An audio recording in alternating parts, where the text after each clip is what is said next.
Antes que nada, saludos a todos. Quería desde hace mucho tiempo contar mi historia, pero temía que me tacharan de loco o que tuviera algún tipo de represalia por parte del gobierno, sobre todo cuando aún gobernaban los dos partidos de derecha.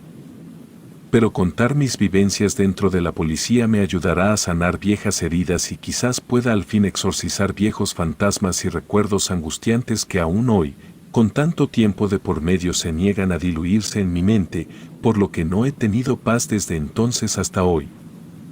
Pueden llamarme Nacho, casi nadie me recuerda con ese nombre, mi apodo en la fuerza me lo reservo porque con ese sí me ubican los excompañeros. Desde que ingresamos al Instituto de Capacitación y Adiestramiento Policial, sus instalaciones se encontraban por la zona de Cerro Gordo, Estado de México. Cuando ingresé al curso de formación policial en el 2001 gobernaba Vicente. Este presidente desde el inicio de su mandato pretendió formar un cuerpo de policía de élite, basado en conocimientos científicos, técnicos y formación en derechos humanos, algo así como un FBI mexicano, que realizara labores de investigación así como operativas por todo el territorio nacional, esto como parte de las promesas de campaña en seguridad.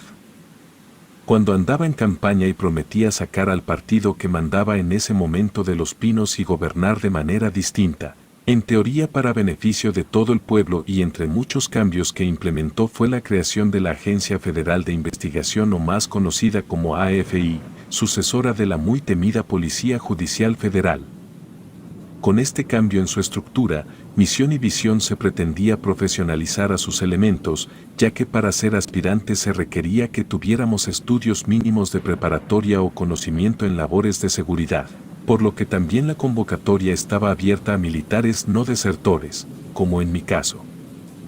Llegábamos con una licenciatura trunca o concluida, aumentaban las posibilidades de ser aceptado y obtener un mejor puesto en caso de que concluyéramos con éxito el curso de formación policial. Al concluir el curso de adiestramiento exitosamente, me integraron directamente al operativo, específicamente al grupo antisecuestros, que en ese tiempo era de alta prioridad, por lo que contaba con el apoyo directo de Genaro y Luis.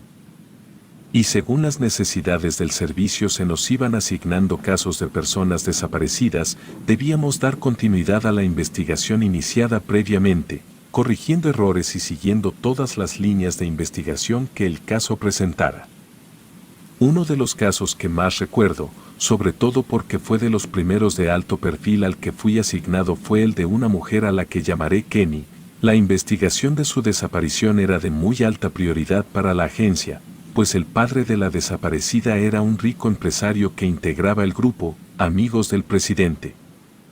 Por lo que directamente le pidió al presidente que usara todos los medios a su alcance para dar con el paradero de su hija, así que la presión sobre nosotros y nuestros mandos a todos niveles era constante e intensa. Nuestro comandante no nos daba un respiro, y aunque hicimos nuestro máximo esfuerzo y usamos todos los recursos a nuestro alcance, tristemente nunca dimos con el paradero de Kenny. Investigamos en los lugares más insospechados, con su fotografía en mano, llegamos a buscar rastros de ella en burdeles y lugares de mala muerte.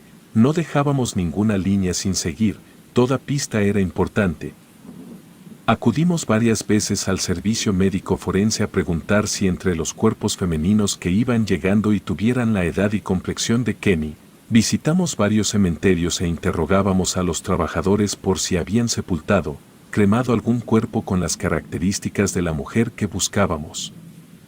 Se volvió común salir de comisión a diversos estados de la República siguiendo varias pistas, las cuales desafortunadamente no nos llevaron a nada.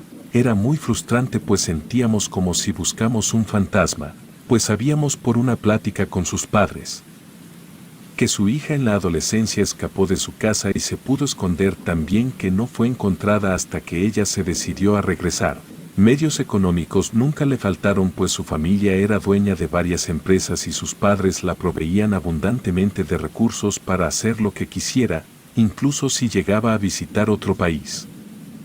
Nosotros, como ya comenté, nos encontrábamos bajo una gran presión, por lo que, agotados los medios convencionales de búsqueda, convenimos en recurrir a otro tipo de rastreo menos científico. Buscamos la ayuda de videntes, tarotistas y adivinos. Así entramos en una atmósfera de contradicciones y obscuridad que terminó con la poca tranquilidad que teníamos. Las versiones que nos daba cada consultado eran muy variadas. Algunas veces nos decían que Kenny ya estaba muerta, mientras que otras nos daban tantas versiones de su paradero que no fueron realmente de ayuda. Pero casi todos coincidían en que el marido de la señora Kenny la había dañado de alguna manera, hasta causarle la muerte, o que la tenía retenida contra su voluntad e incomunicada para hacerla pasar por muerta. Este señor, de quien me reservo el nombre, también es un personaje de alto perfil y por tanto de poder económico, con quien la señora Kenny había procreado 3 hijos, pero al que nunca le fue fiel, teniendo ella diversas relaciones extramatrimoniales de las que el señor no tenía ni idea, pero que finalmente se enteró de la deslealtad de su esposa. Pues había iniciado una relación con uno de sus mejores amigos, joven empresario que conocía desde la adolescencia, y eso lo volvió loco de celos, y al sentirse traicionado mató a su mujer. Según algunos adivinos, y otros decían que la golpeó y solo le perdonó la vida si se iba para siempre, de manera que sus hijos no volvieran a verla jamás. A pesar de las versiones tan distintas entre sí, continuábamos con la búsqueda de Kenny, incluso consultando gente que nos recomendaban, adivinos mediums que visitábamos aunque se encontraran en algún otro estado de la República. Incluso uno de ellos nos afirmó que podría contactarse con los muertos. Estos se posesionaban de su cuerpo y hablaban con los consultantes, y al acudir con este personaje, iniciamos una turbulenta sesión donde, después de varios rezos y conjuros que no entendimos, el medium comenzó a hablar presentándose como la persona que buscábamos, diciendo su nombre completo y otros datos que solo nosotros sabíamos. De inmediato le preguntamos al supuesto espíritu por el paradero de Kenny y si estaba viva o muerta. Lo que nos respondió ni nos había pasado por la mente. Afirmó que ella sola había terminado con su vida porque se había enamorado de un hombre que no le correspondía y eso no la había dejado vivir. Además, su esposo la trataba muy mal y ya se había enterado de su aventura, por lo que no dudaba que él la mandara desaparecer sin que se enteraran sus hijos y menos sus padres. A pesar de lo inverosímil de las palabras del medium, así como de nuestras propias investigaciones, ese caso aparentemente nunca se resolvió. Según nuestros mandos, los resultados que obtuvimos eran insuficientes y reasignaron la carpeta de investigación a otro grupo de compañeros y a nosotros nos mandaron a otra unidad para realizar otra clase de actividades. En esa época se estaba integrando la Policía Federal Preventiva, cuya convocatoria duró mucho tiempo abierta, incluso cuando ya había elementos de esa corporación trabajando en campo. Fue cuando se suscitó el linchamiento en Tláhuac de 3 elementos de esa corporación, que realizaban trabajo de investigación pero a los cuales confundieron con secuestradores de niños o robachicos, y los pobladores terminaron cruelmente con sus vidas, sin entender razones. Pese a que se identificaron y elementos de su propia corporación así como de la Secretaría de Seguridad Pública, incluyendo su titular Marcelo, acudieron de inmediato en su ayuda, no lograron salvarlos de una muerte horrible. En esa ocasión, por orden presidencial, acudió toda la fuerza policial a hacer presencia en el lugar del linchamiento, así como para investigar en la misma localidad quienes instigaron a la población y detener a los asesinos de los policías. Llevábamos todos armas largas y todo el equipo de protección, pues el presidente directamente nos dio carta blanca para realizar las acciones necesarias sin consecuencias para nosotros. Íbamos en convoy por las calles de la colonia, cuando de una casa aventaron una botella de refresco y esta hizo blanco en una de las unidades. Los compañeros que la tripulaban descendieron rápidamente. Eran como 10 o 12, en cuanto localizaron la casa desde donde había salido el envase, y armados entraron a la vivienda aventando todo a su paso, y procedieron a sacar a golpes a todos sus ocupantes sin importar que fueran mujeres, niños y hasta ancianos, llevándolos a todos detenidos ante la impotente y aterrorizada mirada de sus vecinos. Esto se hizo para intimidar a la población y no volvieran a hacer justicia por mano propia y respetaran a los policías que solo cumplían con sus labores para beneficio de la comunidad. Tiempo después fui a ver esa zona, específicamente donde ocurrieron los hechos más violentos, que fue en la plaza y el kiosco, donde torturaron y mataron a los compañeros de la Policía Federal Preventiva, que irónicamente, investigaban el reporte de una supuesta desaparición de un menor frente a una primaria. Según lo dicho por algunos pobladores que presenciaron lo ocurrido, los policías pasaban muy seguido por la entrada de la escuela y se ponían a hablar con algunos menores que ahí acudían. Esto levantó sospechas entre la población y comenzaron primero los padres de familia a cuestionar por qué se acercaban a los niños. En minutos se juntó mucha gente que les gritaban: ustedes vienen a robarse a nuestros hijos, y con eso bastó para que se juntara una turba enardecida que los inmovilizara, comenzara a golpearlos escalando en torturas para impunemente terminar con la vida de los policías. Incluso ante la presencia de reporteros y camarógrafos quienes impotentes presenciaron el salvajismo con el que actuaron los pobladores, por fortuna se pudo obtener el material que habían grabado y con sus testimonios se logró apresar a quienes escudándose en el anonimato. Masacraron a 3 servidores públicos que estaban laborando con el fin de confirmar una denuncia de desaparición de un niño.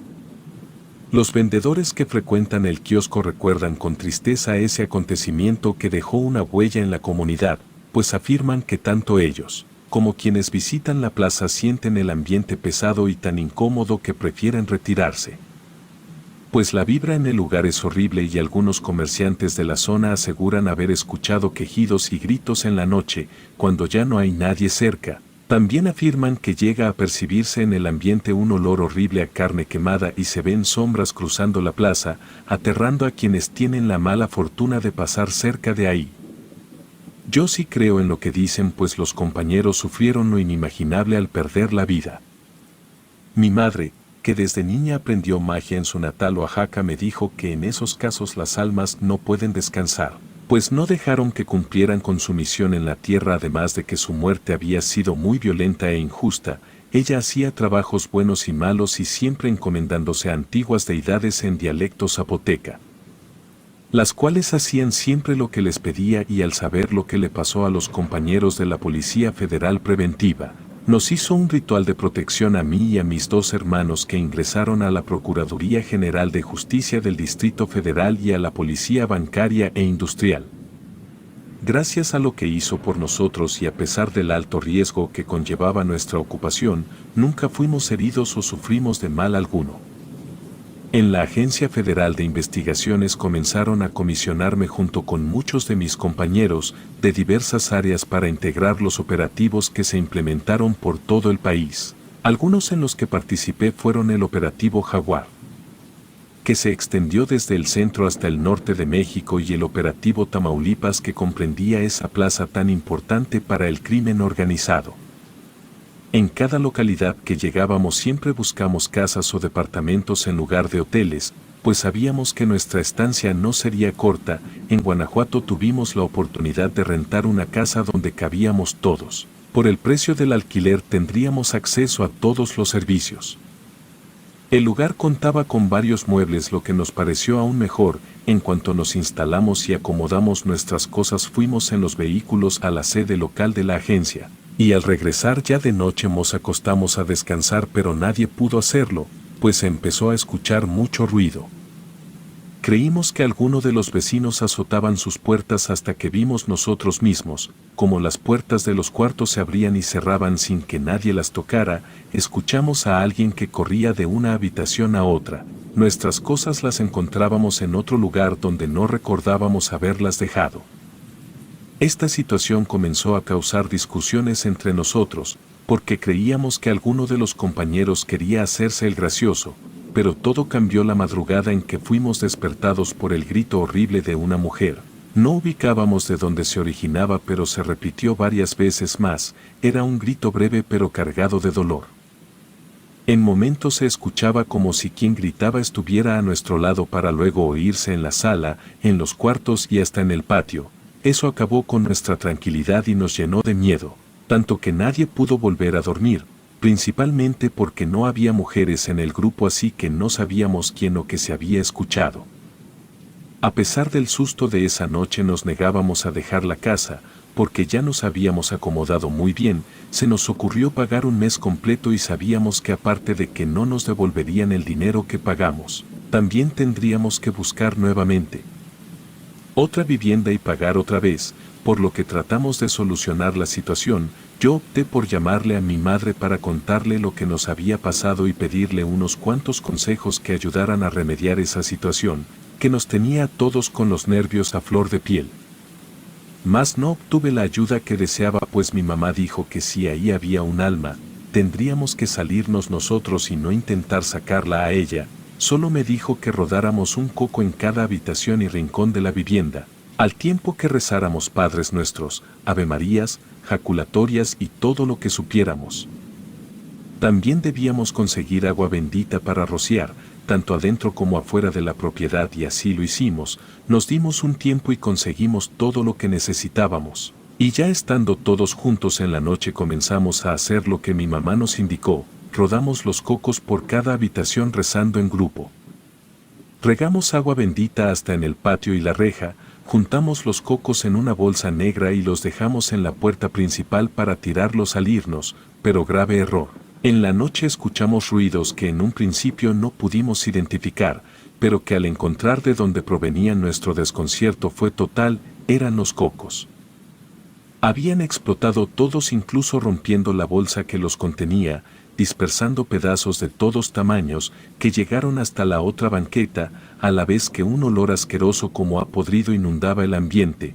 Esa noche fue la peor, después de medio juntar los pedazos que alcanzamos a ver.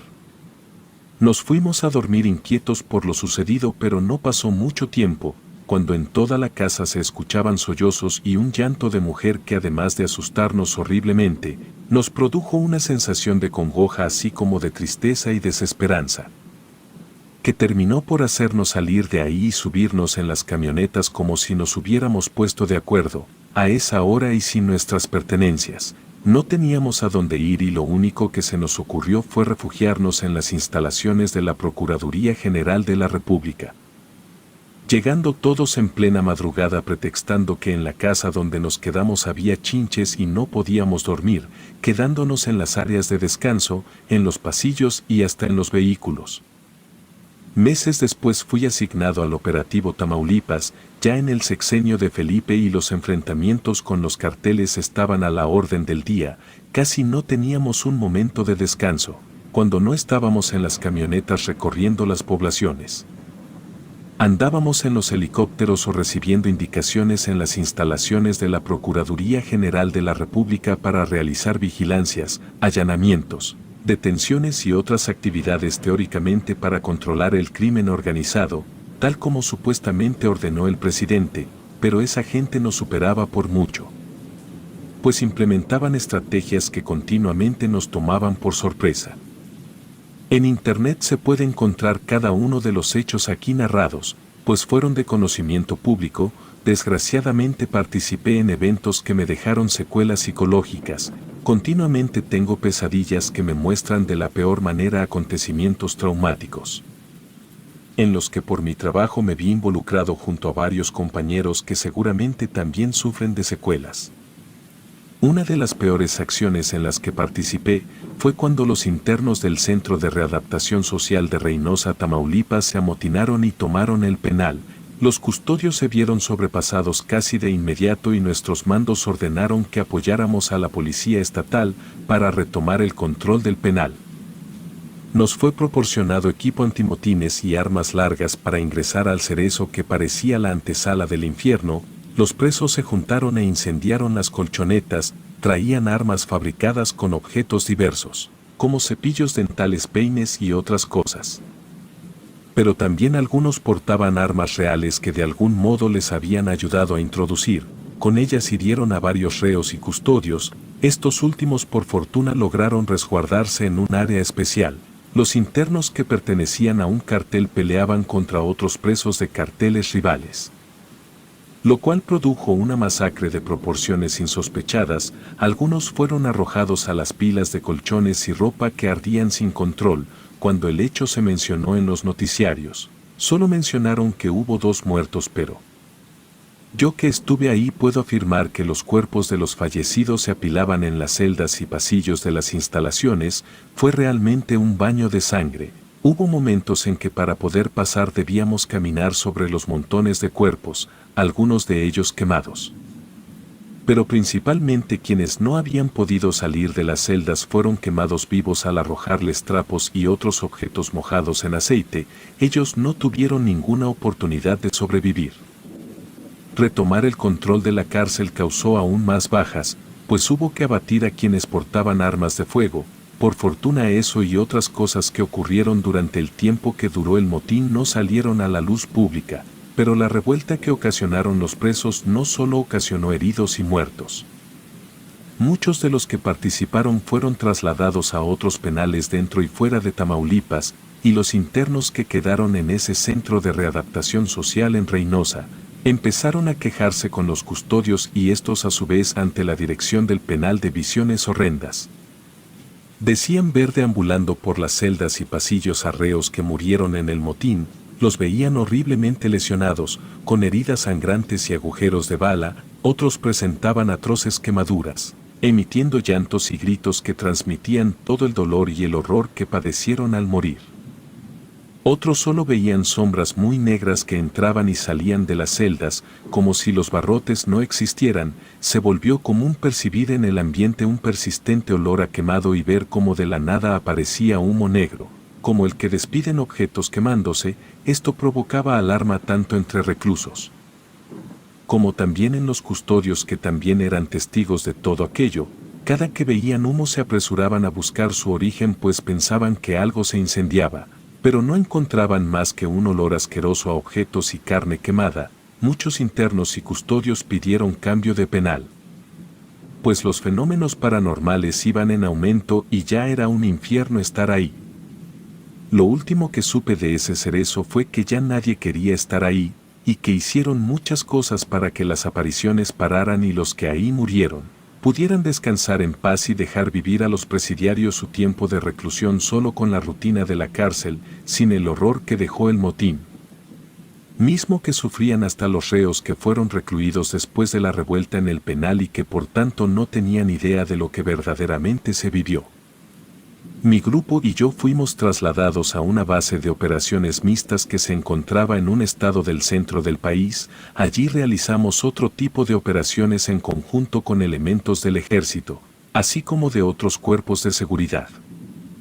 Pero los recuerdos de aquel infernal suceso permanecen en mi memoria, dañando mi salud física y mental hasta hoy.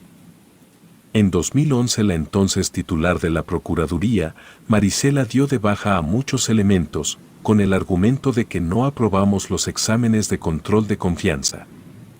Tuve que adaptarme a vivir como un civil más, solo que aún llevo encima los recuerdos de todo el horror que presencié, con las imágenes de las aberraciones y la maldad pura del ser humano. Trato de lidiar con eso día con día.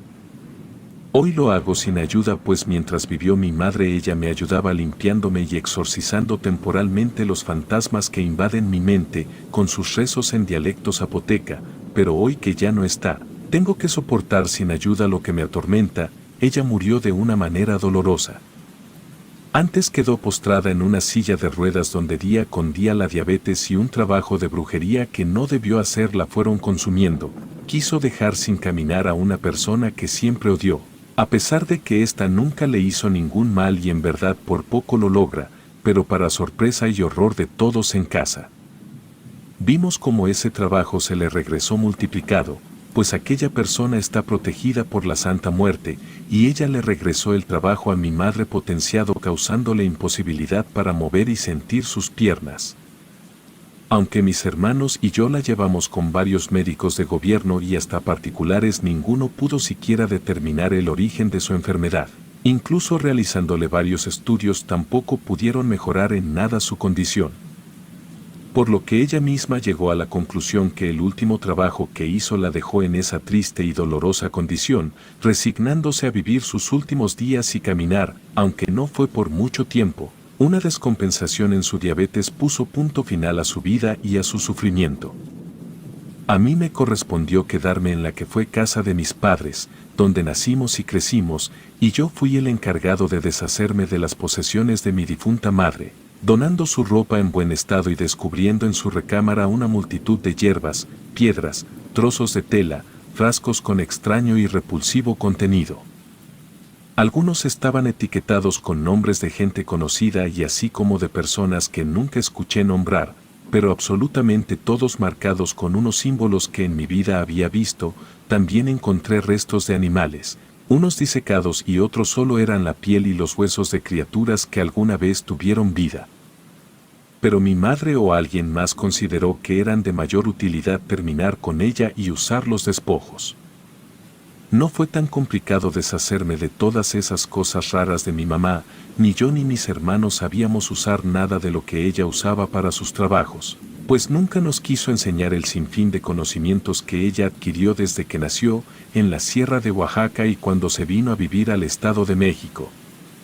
Siguió frecuentando a varios grupos de señoras que venían del pequeño poblado llamado Santa María, y las cuales seguramente contaban con conocimientos similares y en sus reuniones siempre hablaban en dialecto, para que no nos enteráramos de nada si de casualidad nos acercábamos o de niños nos escondíamos para espiarlas. Toda mi vida veía a mi señora madre reunirse con sus amigas y comadres, pero a pesar de eso no me pareció correcto entregarles las cosas que ella tenía para sus trabajos, que no eran pocos porque algunos tenían escritos o contenían las fotos de dos de sus mismas amigas. Por lo cual simplemente metí todo lo que encontré en bolsas negras grandes para basura, las cerré muy bien y las entregué al señor que día con día pasa por la colonia recolectando la basura, en una carreta tirada por un flaco y maltratado burro, y de momento me olvidé del asunto creyéndolo liquidado. Al deshacerme sin más de los trabajos de mi madre, nunca pensé que me trajera alguna consecuencia, pero lo cierto es que fue un grave error, pues a partir de ese día empecé a soñarla con un permanente gesto de molestia, igual que el que ponía cuando en vida no aprobaba alguna de nuestras decisiones. En mis sueños nunca me dijo nada, pero aún así me sentía terriblemente intranquilo durante todo el día y ni con el trabajo podía olvidar lo que sentía.